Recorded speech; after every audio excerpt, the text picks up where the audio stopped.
सभी को प्यार भरा नमस्कार।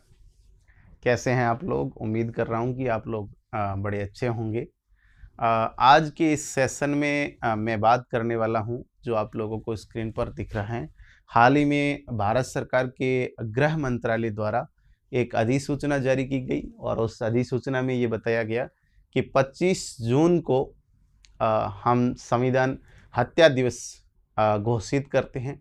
और आप लोगों को अच्छे से अगर पता है कि 25 जून ये बात कर रहे हैं 1975 की। तो ये सेशन बहुत महत्वपूर्ण इसलिए है आप लोगों के लिए कि 25 जून 1975 को इंदिरा गांधी सरकार के द्वारा इमरजेंसी लगाई गई, आपातकाल लगाया गया। और उस आपातकाल के बाद में जो कुछ घटनाएं हुई और उसी को मैंने कहा कि हाल ही में हमारे home ministry government of India Bharat सरकार के गृह मंत्रालय द्वारा एक अधिसूचना जारी की गई और ये अधिसूचना 11 जुलाई 2024 को जारी की गई, जिसमें ये बताया गया कि 25 जून जो है उसको हम संविधान हत्या दिवस घोषित करते हैं। तो इस सेशन में मैं आप लोगों से यही बताऊंगा कि आखिर इंदिरा गांधी सरकार ने 25 जून 1975 को आंतरिक अशांति के आधार पर राष्ट्रीय आपातकाल क्यों लगाया। और दूसरा हम लोग बात करेंगे इसमें कि क्या उसकी पृष्ठभूमि थी आपातकाल से पहले की। आखिर ऐसी कौन सी मजबूरियां थी कि इंदिरा गांधी सरकार को इसके सिवाय और कोई ऑप्शन नहीं दिखा कि देश में एक तो आपातकाल लगा हुआ था, क्योंकि 1971 में भारत और पाकिस्तान का जो युद्ध हुआ उस समय बाह्य आक्रमण के आधार पर एक आपातकाल ऑलरेडी देश में लगा हुआ था। लेकिन ऐसी क्या सरकार की मजबूरियां हुई कि सरकार को एक दूसरा आपातकाल लगाना पड़ा आंतरिक अशांति के आधार पे। हालांकि आंतरिक अशांति शब्द जो है वो आज हमें संविधान में नहीं दिखाई देता है। उसका कारण ये है कि फिर मोरारजी देसाई जो सरकार आई, उन्होंने आंतरिक अशांति शब्द को हटाकर उसकी जगह सशस्त्र विद्रोह शब्द लगा दिया गया। तो इस सेशन में हम लोग बात करेंगे कि आपातकाल की क्या पृष्ठभूमि थी। आपातकाल जो लागू रहा 19 माह तक, 25 जून 1975 से लेकर मार्च 1977, इस 19 माह में जो क्या घटनाएं घटित हुई। और तीसरा हम लोग बात करेंगे कि ये आपातकाल जैसे समाप्त हो गया, उसके बाद में चुनाव करवाई गई, तो क्या रहा रिजल्ट। इंदिरा गांधी देश की जनता द्वारा इंदिरा गांधी को उस पर क्या फीडबैक मिला, क्या मैंने कहा कि उसके बाद में परिणाम मिला। ये सारी आज इसी को लेकर ये सेशन में आप लोगों के बीच में कर रहा हूँ। तो हम मैंने कहा कि आज बात जो कर रहे हैं 25 जून संविधान हत्या दिवस। हालांकि हमारा जो मकसद है वो ये है कि उस आपातकाल को समझना कि वो जो आपातकाल आंतरिक अशांति के आधार पर लगा, उस आपातकाल की क्या पृष्ठभूमि थी, क्या घटनाएं घटित हुई और उत्तर आपातकाल क्या रहा सरकार का, और फिर क्या वापस इंदिरा गांधी प्रधानमंत्री बन पाई और बनी तो किस मेजोरिटी से बनी। ये सारी बातें जो हैं हम इस सेशन के माध्यम से करेंगे। तो मैं आप लोगों को बता देता हूं कि हम लोग इसको इस प्रकार से पढ़ेंगे कि सबसे पहले हम लोग बात करेंगे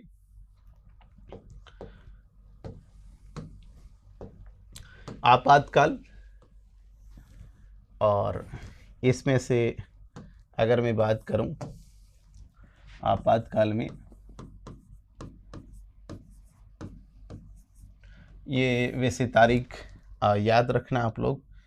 हम बात जो आपातकाल जिस आपातकाल की कर रहे हैं वो तारीख है 25 जून 1975। मैंने कहा कि इसको मैंने 3 भागों में बांटा है। इसको अपन अच्छे से अगर समझना चाहे तो हमें एक तो इसमें समझना होगा कि इस आपातकाल की पृष्ठभूमि क्या थी, क्या उसकी पृष्ठभूमि थी, क्या वो कारण थे कि इंदिरा गांधी सरकार को आंतरिक अशांति के आधार पर आपातकाल लागू करना पड़ा। दूसरा हम बात करेंगे कि इस दौरान क्या घटनाएं घटित हुई। तो आपातकाल में जो घटनाएं घटित हुई हम उसका जिक्र करेंगे, क्योंकि अभी भारत सरकार द्वारा ऐसी क्या था कि भारत सरकार ने इसको संविधान हत्या दिवस के रूप में मनाया, तो कुछ तो ऐसी घटनाएं घटित हुई होगी। भारत सरकार को लगा, तब भारत सरकार के गृह मंत्रालय ने गजेट के माध्यम से, ये अधिसूचना के माध्यम से ये दिवस को इस हत्या दिवस के रूप में घोषित किया है।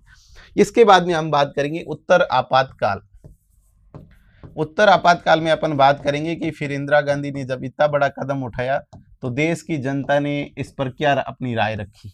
हालांकि जनता जब भी अपना राय रखती हैं तो हमेशा ध्यान में रखें कि भारत में जनता राय अपनी रखती हैं चुनाव मतदान के माध्यम से। मतदान व्यवहार जो जनता का होता है किसी भी सरकार के बड़े एक्शन के प्रति, अपन उसी को यही कहते हैं कि सरकार का इस पर क्या जनता का इस पर किसी सरकार के बड़े प्रोजेक्ट पर जनता की राय मतदान व्यवहार के माध्यम से ही होती हैं। तो ये सारी बातें हम इस सेशन के माध्यम से करने वाले हैं। तो अपन बात आइए करते हैं। तो हम सबसे पहले बात करते हैं कि इमरजेंसी की पृष्ठभूमि किस प्रकार से रही। तो इसमें आप लोगों को मैं कुछ तथ्य बता देता हूं कि हम पहले बात करेंगे इसकी पृष्ठभूमि को लेकर।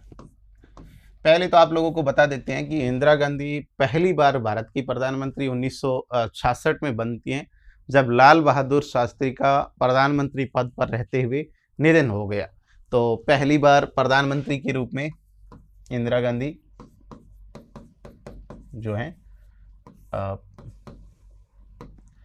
इंदिरा गांधी पहली बार प्रधानमंत्री बनी, पहली बार पीएम जो है 1966 में बनती है। इसके बाद में अगर अपन लोग बात करें कि 1966 के बाद 1967 में पहली बार चुनाव हुए देश के अंदर, लोकसभा के चुनाव, तो उसमें इंदिरा गांधी फिर वापस प्रधानमंत्री बनती हैं। लेकिन आपातकाल की पृष्ठभूमि जो है वो आरंभ होती है 1971 के लोकसभा चुनाव में।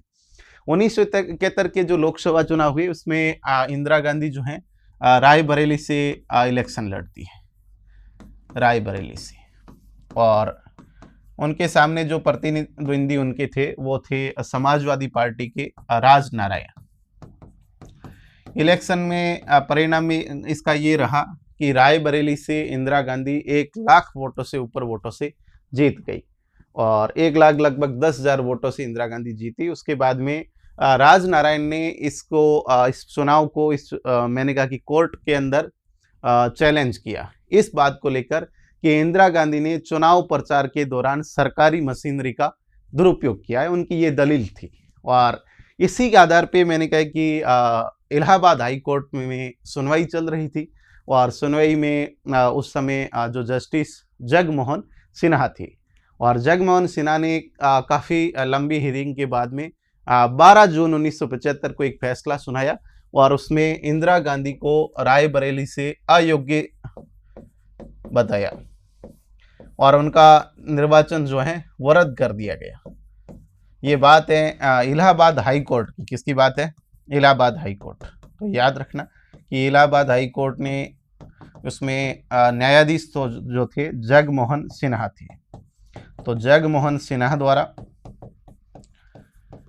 ये फैसला सुनाया गया कि इंदिरा गांधी का चुनाव जो है वो मैंने कहा कि रद्द निरस्त घोषित कर दिया गया, और उसमें राज नारायण को विजेता घोषित कर दिया गया।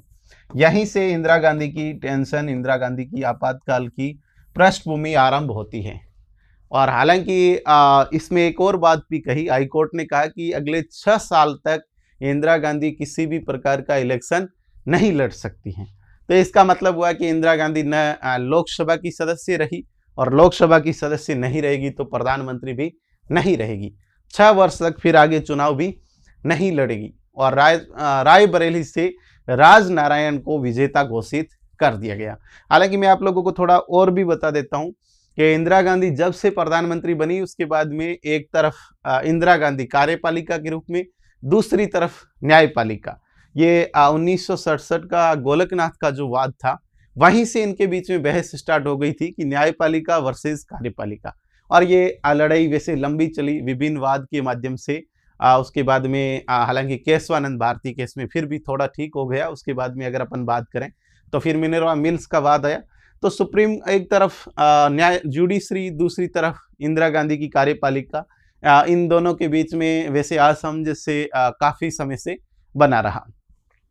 अपन बात कर रहे हैं कि हाई कोर्ट की जब फैसला आ गया, इलाहाबाद हाई कोर्ट का कि फैसला आया कि इंदिरा गांधी जो है अयोग्य घोषित हो गई है, उसके बाद में मैं कहता हूं कि इंदिरा गांधी के पास में विकल्प था कि वो सुप्रीम कोर्ट जाए, और इंदिरा गांधी गई supreme court. Supreme court Indira Gandhi गई तो ये अपन जो बात कर रहे हैं ये बात कर रहे हैं हाई कोर्ट का जो केस आया, डिसीजन आया, ये आया 12 जून 1975 को। और इसके बाद में इंदिरा गांधी ने सुप्रीम कोर्ट की राह ली और सुप्रीम कोर्ट में सुनवाई होती है इसकी 24 जून 1975 को। 24 जून 1975 को हियरिंग होती है और इस दिन सुप्रीम कोर्ट के न्यायाधीश थे VR कृष्णा अय्यर और उन्होंने हाई कोर्ट के जो सुनवाई थी, हाई कोर्ट का डिसीजन था, उस पर रोक लगा दी गई। अपन बात कर रहे हैं कि न्यायाधीश कृष्णा अय्यर द्वारा हाई कोर्ट के निर्णय पर रोक लगा दी गई। तो हाई कोर्ट के निर्णय पर इसी के साथ रोक लग गई। हालांकि इससे इंदिरा गांधी को थोड़ी राहत महसूस हुई कि ठीक है, अब इंदिरा गांधी लोकसभा सदस्य भी रायबरेली से रहेगी। और दूसरी बात अपन करें तो कि इंदिरा गांधी अगले 6 साल में कभी चुनाव भी लड़ सकती हैं, प्रधानमंत्री पद पर भी बनी रहेगी। एक ये पृष्ठभूमि का एक हिस्सा था। अब मैं बात कर रहा हूं पृष्ठभूमि का एक और हिस्सा था दूसरी स्थिति ये थी कि देश के अंदर उस समय पूरे देश के अंदर इंदिरा गांधी के इस खिलाफ आंदोलन चल रहा था। यह आंदोलन मुख्य रूप से 2 तरीके का था।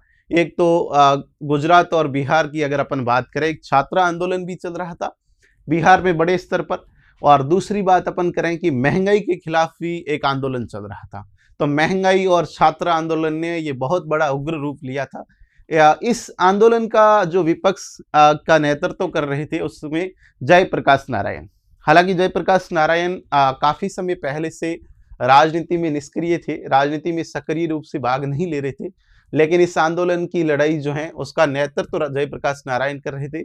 इसलिए सिचुएशन ये थी कि देश भर में विशेष अगर अपन बात करें, उत्तर भारत के सभी राज्यों के अंदर इंदिरा गांधी सरकार के खिलाफ विरोधी लहर चल रही थी। तो दूसरी टेंशन इंदिरा गांधी की ये थी। अब अपन बात कर रहे हैं कि जयप्रकाश नारायण की बड़ी बड़ी रैलियां हो रही थी, उसमें लाखों लोगों की भीड़ को देखकर इंदिरा गांधी भी समझ गई कि देश के हालात कुछ ठीक नहीं है। अपन इसमें बात करते हैं कि हालांकि उस समय एक और भी तीसरा पहलू ये था जो इंदिरा गांधी के द्वारा भी दलील दी गई, हालांकि उसके बाद कई किताबों का हिस्सा भी ये बात रही। उसमें ये बताया गया कि 1971 में जब भारत और पाकिस्तान का युद्ध हुआ तो अमेरिका ने एकदम खुला समर्थन पाकिस्तान को दिया। दूसरी बात यह है कि इंदिरा गांधी का ऐसा कहना था कि 1974 में जब भारत ने पहली बार परमाणु परीक्षण किया तो सबसे ज़्यादा अगर कोई प्रतिक्रिया विपरीत करने वाला था तो पहला अमेरिका देश था। और इनका ये कहना था इंदिरा गांधी प्रधानमंत्री का कि ये जो देश के अंदर जो आंदोलन चल रहे हैं इसको फंडिंग जो है वो अमेरिका कर रही है और अमेरिका चाहता है कि कैसे भी करके भारत को आंतरिक रूप से तोड़ा जाए। हालांकि इसमें कितनी सच्चाई है ये उस समय की घटनाएं ही बता सकती हैं। हालांकि सच्चाई के बारे में तो मैं नहीं बता सकता कि 100% उस समय की क्या रही। यह इंदिरा गांधी का कहना था कि उस समय की देश की आंतरिक शक्तियां जो है, आंतरिक ताकतें जो हैं वो देश को तोड़ना चाहती थी। इसीलिए तो अपन कहते हैं कि जो आपातकाल लगाया गया उसका आधार क्या बना, आंतरिक अशांति। तो हम बात कर रहे हैं कि एक तरफ आंतरिक रूप से विरोध झेल रही थी, एक बाहरी रूप से मैंने कहा कि अमेरिकन और अमेरिकी जो समर्थक देश थे वो भारत का बाहरी रूप से विरोध कर रहे थे। तीसरा, इंदिरा गांधी जुडिशरी से लड़ रही थी। ये कुछ ऐसी पृष्ठभूमियां हुई, मैंने कहा कि जिसके कारण इंदिरा गांधी सरकार को ऐसे लगा कि लंबे समय तक इस प्रकार से सरकार संचालित नहीं की जा सकती है। हम बात करते हैं 25 जून 1975 को रामलीला में जयप्रकाश नारायण की एक बहुत बड़ी रैली होती है और जिसमें जयप्रकाश नारायण दिनकर की कुछ पंक्तियों को बोलते हैं कि सिंहासन खाली करो कि जनता आती है। और ये इस रैली की जो गूंज है वो प्रधानमंत्री आवास तक पहुंची और इंदिरा गांधी को इस रैली के बाद में स्पष्ट तौर पे इस बात का पता लग गया कि देश के अंदर जो वर्तमान की सरकार है, वर्तमान की सत्ता है, उसका बहुत बड़े लेवल पर विरोध है। मैं आपको बता देता हूं, कुछ समय पहले मैंने आपको बताया कि इंदिरा गांधी इससे पहले उस समय बता भी चुकी थी कि निक्सन अमेरिका के जो राष्ट्रपति हैं वो इंदिरा गांधी का तख्ता पलट करना चाहते हैं और देश को अस्थिर और देश को कमजोर करना चाहते हैं। ये इंदिरा गांधी सरकार की उस समय की दलीलें थी। दूसरी बात मैं आप लोगों को बता देता हूं कि उस समय तक इंदिरा गांधी के बेटे संजय गांधी जो हैं वो राजनीति में बहुत सक्रिय थे। हालांकि इंदिरा गांधी के दो बेटे थे, एक संजय गांधी, दूसरे राजीव गांधी। राजीव गांधी राजनीति में ज़्यादा सक्रिय नहीं थे। राजीव गांधी का तो शौक था कि पायलट उड़ाना, और वो प्रोफेशनल रूप से भी पायलट थे, जो राजनीति से बहुत दूर थे, न कोई किसी प्रकार की राजनीति में रुचि रखते थे। जबकि संजय गांधी बहुत एक्टिव हुआ करते थे। संजय गांधी इस लेवल के एक्टिव थे कि संजय गांधी को एक एक राज्य का, लगभग एक सदस्यों का पता था कि लोकसभा में कौन कहाँ से किस लेवल का अच्छा नेता है। लेकिन जब ये विरोध देखा कि देश के लगभग हर हिस्से में इंदिरा गांधी सरकार के खिलाफ जमकर नारेबाजी हो रही है, विरोध प्रदर्शन हो रहा है, और जयप्रकाश नारायण जैसा बड़ा व्यक्तित्व अगर उसका नेतृत्व कर रहा है, तो सरकार के लिए बहुत बड़ी समस्या थी। अब इसी 25 जून की अपन की बात कर रहे थे कि 25 जून 1975 को रामलीला मैदान में एक बड़ी रैली होती है, रामलीला मैदान में। और ये रामलीला मैदान में रैली, जो भव्य रैली हुई, ये हुई जयप्रकाश नारायण के नेतृत्व में, जयप्रकाश नारायण के नेतृत्व में।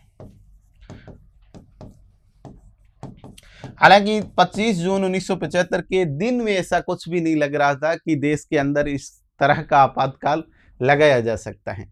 लेकिन अपन अगर बात करें कि मैंने कहा कि 25 जून की 1975 की शाम तक इंदिरा गांधी सरकार को पता चला कि आज जो रैली हुई है रामलीला मैदान में, इसकी कल अगर सारे अखबार न्यूज़पेपर में आएगा तो ये विरोध जो है, सरकार का विरोध और ज़्यादा बढ़ जाएगा।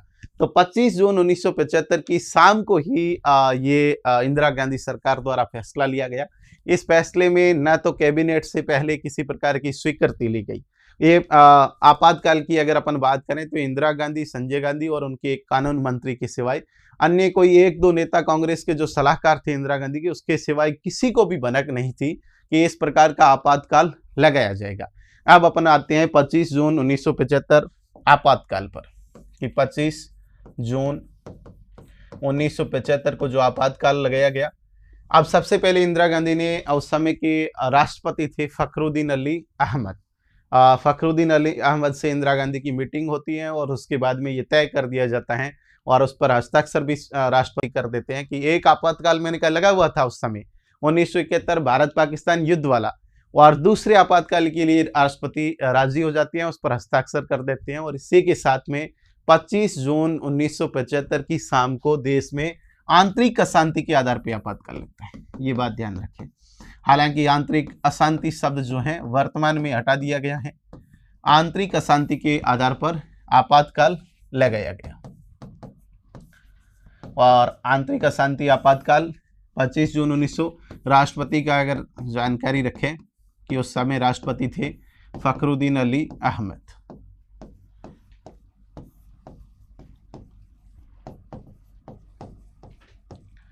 हालांकि कैबिनेट की बैठक अभी तक नहीं हुई, शाम को लगा दिया गया आपातकाल। और सबसे पहला उसके बाद काम किया गया कि जितने भी न्यूज़पेपर वाले जो प्रिंटिंग प्रेस थे, उन सब की लाइटों को काट दिया गया। उसको काटने का रीज़न ये था कि एक तो आपातकाल की सूचना नकारात्मक रूप से देश में प्रसारित नहीं हो, दूसरा ये था कि जयप्रकाश नारायण की दिन की जो रैली हुई थी, उस रैली के बारे में समूचे देश में अगर मैंने कहा कि खबरें जाएगी तो और ज़्यादा नकारात्मक माहौल पैदा हो जाएगा। इन दोनों सिचुएशन को देखते हुए सबसे पहला काम यही किया गया। अब 26 जून 1975 की सुबह जल्दी कैबिनेट की बैठक बुलाई जाती है और ये कैबिनेट की बैठक में उनको सूचित किया जाता है कि कल शाम को 25 जून 1975 को देश में आंतरिक अशांति के आधार पर हमने आपातकाल लगा दिया गया है। हालांकि ये प्रस्ताव पारित हो जाता है, एक भी मंत्री इसका विरोध नहीं करता है। न कैबिनेट की बैठक बहुत लंबी चलती है, 25 से 30 मिनट के अंदर कैबिनेट की बैठक समाप्त हो जाती है। तो हम लोग बात कर रहे थे कि राष्ट्रीय आपातकाल जो लगाया गया, जिसको सामान्य भाषा में आपातकाल कहते हैं, ये आपातकाल अपन बात कर रहे थे कि इसकी क्या पृष्ठभूमि थी, क्यों इंदिरा गांधी सरकार को ये आपातकाल लगाना पड़ा। अब हम बात करते हैं कि जो आपातकाल लागू हुआ, उस आपातकाल में अपन बात करें कि क्या घटनाएं ऐसी घटित हुई। हालांकि आपातकाल अगर देश में बात करें तो और भी तो लगे आपातकाल, लेकिन इसमें ऐसा क्या इस आपातकाल में हुआ कि इसको इस दिवस को, जिस दिवस को ये आपातकाल लगाया गया, उसको संविधान हत्या दिवस के रूप में मनाया जाता है। इन घटनाओं को लेकर अपन कुछ चर्चा करते हैं। तो हम लोग बात कर रहे हैं कि 25 जून आपातकाल की घटनाओं को लेकर। देखो, आपातकाल की घटनाओं को अगर अपन लोग देखें तो हम इससे पहले ये बात कर चुके हैं कि आपातकाल का जो आधार था वो आंतरिक अशांति था। और आंतरिक अशांति था तो इसका मतलब ये है कि जैसे ही मैंने कहा कि आपातकाल लगा, सबसे पहला काम ये किया गया कि सभी न्यूज़पेपर वाले जो थे, अखबार वाले थे, उनकी बिजली को काट दिया गया। दूसरा, मैंने कहा कि इसके अंदर सभी नागरिकों के मूल अधिकारों का निलंबन किया गया, तो मूल अधिकार इसमें निलंबित हो गई। तीसरा जो कार्य किया गया वो ये किया गया कि विपक्ष के नेताओं की गिरफ्तारियां। उस समय की अगर अपन बात करें तो विपक्ष में जितने भी बड़े नेता थे, जैसे अपन बात करते हैं जयप्रकाश नारायण, मोरारजी देसाई, चौधरी चरण सिंह, अटल बिहारी वाजपेयी, लाल कृष्ण आडवाणी, लालू प्रसाद यादव, मुलायम सिंह, ऐसे हजारों मैंने कहा कि विपक्ष के नेताओं को गिरफ्तार कर दिया गया। ये संजय गांधी के द्वारा ही एक लिस्ट बनाई गई थी 25 जून की शाम को ही कि इन नेताओं को गिरफ्तार करें। मुख्य नेताओं को तो 25 जून को ही गिरफ्तार कर लिया गया और लगभग बाकी सारे बड़े विपक्षी नेताओं को गिरफ्तार करके जेलों में डाल दिया गया। जेलों की ये सिचुएशन हो गई कि जेलों में पैर रखने की जगह तक नहीं बची। और ये 1975 जून में मैंने कहा गिरफ्तार की गई, 76 पूरा साल रहे और मार्च 1977 तक 19 माह तक जेल में रही। तो 19 माह तक जेल में रहने का मतलब ये था कि अगर मैं तो कहता हूं कि कोई व्यक्ति जेल के एक बंद कमरे में 24 घंटे भी अगर बैठे तो भी उसको पता चले कि होता क्या, जेल क्या होती है, उसमें एहसास मिलता है। तो इतने लंबे समय तक अंदर रखा गया। नेताओं को तो ऐसा लगा कि अब बाहर कभी इंदिरा गांधी हमें भेजेगी नहीं, इंदिरा गांधी ने तानाशाही शासन स्थापित कर दिया है, ऐसे अंदर बैठे बैठे विपक्ष के नेताओं के कयास लगाई गई। तो अपन बात कर रहे हैं कि ये 19 माह का जो दौर था, मैंने कहा इसमें बड़े लेवल पर गिरफ्तारियां हुई। हालांकि 1977 अपन बात करते हैं कि ये 19 माह का समय था, तो उसमें ऐसे था कि लोगों के मूल अधिकार जो है वो निलंबित हो गए थे। हालांकि आपको एक बात और मैं बता देता हूं कि इसमें आर्टिकल 32 को भी निलंबित कर रखा था, संवैधानिक उपचारों का अधिकार। कोई व्यक्ति किसी प्रकार से मूल अधिकारों के निलंबन पर कोर्ट की राह नहीं ले सकता था।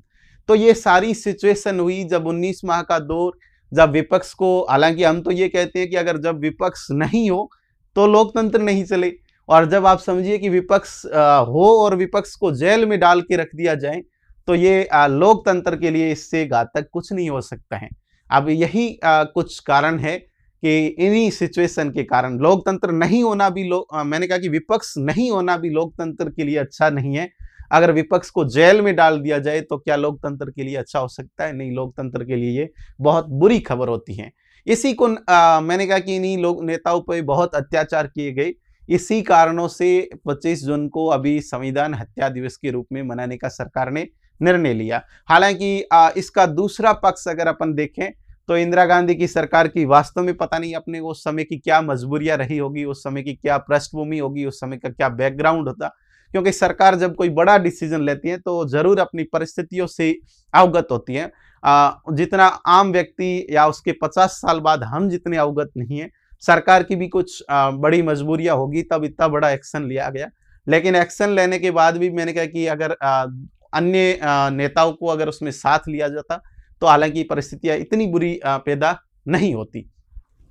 तो हम बात कर रहे हैं कि 19 मैंने कहा कि माह के बाद में मार्च 1977 में आपातकाल को समाप्त कर दिया गया और 1977 में ही लोकसभा के चुनाव होते हैं। तो इन घटनाओं के पश्चात हम लोग बात करते हैं कि 1977 के चुनाव हुए और इस चुनाव में ये स्थिति हो गई कि लोकसभा चुनाव में, हालांकि वैसे उस समय अटल बिहारी वाजपेयी, जयप्रकाश नारायण, मोरारजी देसाई, चौधरी चरण सिंह, ये सारे विपक्ष के नेता बहुत अच्छे तरीके से चुनाव लड़ रहे थे। उनके पास एक आपातकाल का मुद्दा था कि संविधान को समाप्त कर दिया गया। जो नारे अभी अपने को देखने को मिलते हैं वही के वही नारे उस समय इन विपक्ष के द्वारा लगाई गई कि संविधान की हत्या कर दी गई, संविधान को समाप्त कर दिया गया, लोगों के मूल अधिकारों का हनन किया गया, तानाशाही शासन स्थापित कर दिया गया, लोकतंत्र की हत्या हो गई, ऐसे ऐसे कुछ नारे लगाई गई।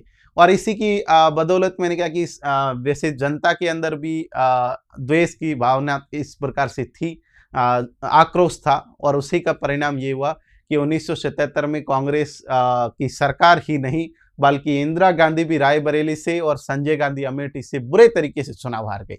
तो 1977 के लोकसभा चुनाव की बात करें तो पहली बार भारत में गैर कांग्रेसी सरकार बनी। पहली बार ऐसा हुआ कि गैर कांग्रेसी सरकार बनी, और गैर कांग्रेसी सरकार में 1977 में प्रधानमंत्री पहले बनते हैं मोरारजी देसाई। मैंने कहा कि इसी चुनाव में राज नारायण लोकसभा चुनाव रायबरेली से जीतते हैं और इंदिरा गांधी रायबरेली से भी चुनाव हार जाती है। संजय गांधी स्वयं अमेठी से चुनाव हार गई और उसी के बाद में चौधरी चरण सिंह प्रधानमंत्री बनते हैं मोरारजी देसाई, और गृह मंत्री बनाया जाता है चौधरी चरण सिंह को।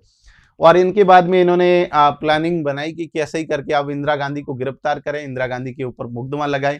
हालांकि आपातकाल की जांच के लिए एक आयोग का गठन भी किया गया जिसका नाम था शाह आयोग। कौन सा आयोग बनाया गया? शाह आयोग का गठन किया गया। और इसके बाद में चौधरी चरण सिंह ने एक योजना बनाई और योजना बनाने के बाद में एक दिन इंदिरा गांधी को गिरफ्तार कर ही लिया गया। और गिरफ्तार करने के बाद में हालांकि इंदिरा गांधी को ज्यादा समय तक नहीं रखा गया, शाम को गिरफ्तार किया। सुबह अपने न्यायाधीश ने अपन बात करें, कोर्ट ने ये कहते हुए उनको बरी कर दिया कि इनको बिना किसी मुकदमे दर्ज के गिरफ्तार करना सही बात नहीं है, और उसी समय उनको जमानत पर रिहा कर दिया गया। तब कांग्रेस के एक अध्यक्ष ने, कांग्रेस के दिग्गज नेता थे, उन्होंने ये कहा कि जिस हमारी प्रधानमंत्री ने इनको 19 माह तक जेल में रखा, ये 19 घंटे तक इंदिरा गांधी को जेल में नहीं रख पाई, यही इनकी शक्ति है। उसके बाद में हालांकि इंदिरा गांधी की वापस गिरफ्तारी नहीं होती है। मोरारजी देसाई कुछ समय तक सरकार चलाते हैं और फिर सरकार इनकी गिर जाती है, फिर सरकार बनाते हैं चौधरी चरण सिंह। अब मैं आप लोगों को बता देता हूं कि मोरारजी देसाई जब प्रधानमंत्री थे तो गृह मंत्री चौधरी चरण सिंह थे, और मोरारजी देसाई की सरकार गिरी तो चौधरी चरण सिंह ने जो सरकार बनाई वो इंदिरा गांधी के ही समर्थन से बनाई। हालांकि इसमें इंदिरा गांधी का बाहरी समर्थन था, बाहरी समर्थन से बनाई सरकार, और उसमें इस प्रकार से कंडीशन पहले से रखी गई कि इंदिरा गांधी ने कहा कि मेरे ऊपर जितने भी मुकदमे वगैरह मेरे और संजय गांधी के ऊपर हैं वो सारे अगर वापस ले लिए जाएंगे। चौधरी चरण सिंह को कहा कि हम आपकी सरकार को बाहरी समर्थन देकर सरकार चलाएंगे। लेकिन ये पैक्ट ज्यादा दिन चला नहीं, क्योंकि चौधरी चरण सिंह ना तो मुकदमे वापस ले पाए और न ही अगर अपन बात करें तो इंदिरा गांधी ज्यादा दिन तक उनको समर्थन दे पाई। इसके बाद में ये परिणाम होता है कि चौधरी चरण सिंह की भी सरकार गिर जाती है। तो गैर कांग्रेसी पहली सरकार जो है 1977 में बनी और 1980 तक चली। इसमें 2 प्रधानमंत्री बने, एक मोरारजी देसाई बने, फिर कुछ समय के लिए चौधरी चरण सिंह बने। चरण सिंह एक ऐसे प्रधानमंत्री थे जिन्होंने कभी प्रधानमंत्री रहते लोकसभा का सामना नहीं किया, क्योंकि मैंने कहा कि उनके पास पूर्ण बहुमत नहीं था, इंदिरा गांधी का बाहरी समर्थन था। तो बाहरी समर्थन से सरकार ज्यादा समय तक नहीं चला सकते हैं। तो इसके बाद में 1977 से 1980 में फिर लोकसभा के चुनाव हुए। तो अपन बात करते हैं कि 1980 के जो लोकसभा चुनाव हुए, क्या उसमें भी इंदिरा गांधी को इसी प्रकार की हार मिली क्या? अब 1980 तक मैंने कहा कि भारत की जनता को यह समझ में जरूर आ गया था कि अगर इस देश में कोई सरकार चला सकता है तो वो इंदिरा गांधी चला सकती है। हालांकि उसके बाद में इनको आयरन लेडी कहा गया, कई अच्छे नामों से जाना गया, और इंदिरा गांधी ने भी देश में ये कह दिया कि मैं जो कह रही थी कि आंतरिक शक्तियां हैं जो देश को तोड़ना चाहती है, ये सही बात ही निकली, क्योंकि मोरारजी देसाई भी सरकार चलाने में विफल रहे और उसके बाद में चौधरी चरण सिंह भी सरकार नहीं चला पाई। तो इंदिरा गांधी की बात में एक बहुत अच्छा मुद्दा था कि इस प्रकार से देश की सरकार नहीं चलाई जा सकती। और 1980 के चुनाव में इंदिरा गांधी लोकसभा चुनाव में कांग्रेस पूर्ण बहुमत के साथ में वापस आती है। तो कांग्रेस पूर्ण बहुमत से आई, फिर वापस इंदिरा गांधी प्रधानमंत्री बनी। कांग्रेस पूर्ण बहुमत से आती है, इंदिरा गांधी भी चुनाव रायबरेली से जीतती हैं, संजय गांधी भी अमेठी से जीतते हैं, और इस प्रकार से पुनः प्रधानमंत्री किसको बनाया गया? फिर प्रधानमंत्री बनी इंदिरा गांधी। हालांकि इसके बाद में देश के अंदर खालिस्तान का एक बड़ा मूवमेंट चल रहा था, और इसी के कारण आगे चलकर इंदिरा गांधी ने ऑपरेशन ब्लू स्टार चलाया। ब्लू स्टार ऑपरेशन के बाद में इंदिरा गांधी की हत्या हो गई। तो इस प्रकार से एक इमरजेंसी लगाई गई। इमरजेंसी के बाद इंदिरा गांधी करारी हार मिली। हार के बाद 3 साल बाद फिर इंदिरा गांधी सरकार बनाती है, पूर्ण बहुमत के साथ सरकार बनती है। तो इस प्रकार से हम लोग बात कर रहे थे कि आंतरिक अशांति के आधार पे आपातकाल लगा। हालांकि अब आप लोग खुद आकलन कर सकते हैं कि आपातकाल कैसी सिचुएशन में लगा, आपातकाल लगने के बाद क्या घटनाएं घटित हुई, फिर वापस चुनाव हुए, लोकतंत्र वापस मैंने कहा पुनर्गठित हुआ। हालांकि इसमें ऐसा नहीं हुआ कि लोकतंत्र की हत्या करके इंदिरा गांधी पाकिस्तानी सेना नायकों की तरह तानाशाही स्थापित की, ऐसी हालांकि कोई बात नहीं। इमरजेंसी के दौरान गिरफ्तारियां जरूर हुई, हालांकि उसमें इंदिरा गांधी को ऐसा लगा कि देश आंतरिक रूप से बहुत ऐसे कमजोर हो गया होगा। लेकिन अगर इंदिरा गांधी तानाशाही शासन स्थापित करना चाहती थी तो 1977 के चुनाव नहीं करवाती, और चुनाव करवाती तो चुनाव को अगर मैनेज करना होता तो उस समय कोई बड़ी बात सरकारों के लिए नहीं होती, तो वो भी नहीं हुआ। सरकार भी गैर कांग्रेसी बनी, इंदिरा गांधी की भी गिरफ्तारी हुई, ये सारी बातें हुई। तो आप खुद इस बात का आकलन कर सकते हैं कि अभी जो संविधान हत्या दिवस मैंने कहा मनाया गया, हम चलते हैं उस गजट की ओर वापिस, जिस गजट से हम शुरू हुए थे। ये अपने पास में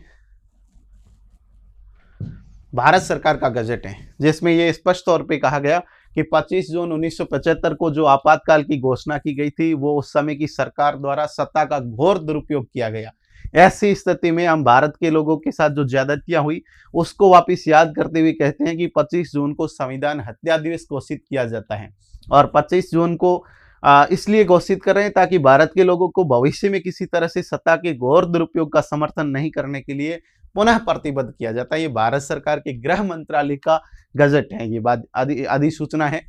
तो हम लोग बात कर रहे थे सारे आपातकालों को लेके, हमने बात की कि आपातकाल से पहले की क्या घटनाएं थी, आपातकाल में क्या हुआ, उसके बाद में क्या हुआ, किस प्रकार से 1980 के लोकसभा चुनाव में फिर इंदिरा गांधी को देश की जनता ने पूर्ण बहुमत के साथ प्रधानमंत्री बनाया, इत्यादि घटनाओं को लेकर अपन बात कर रहे थे।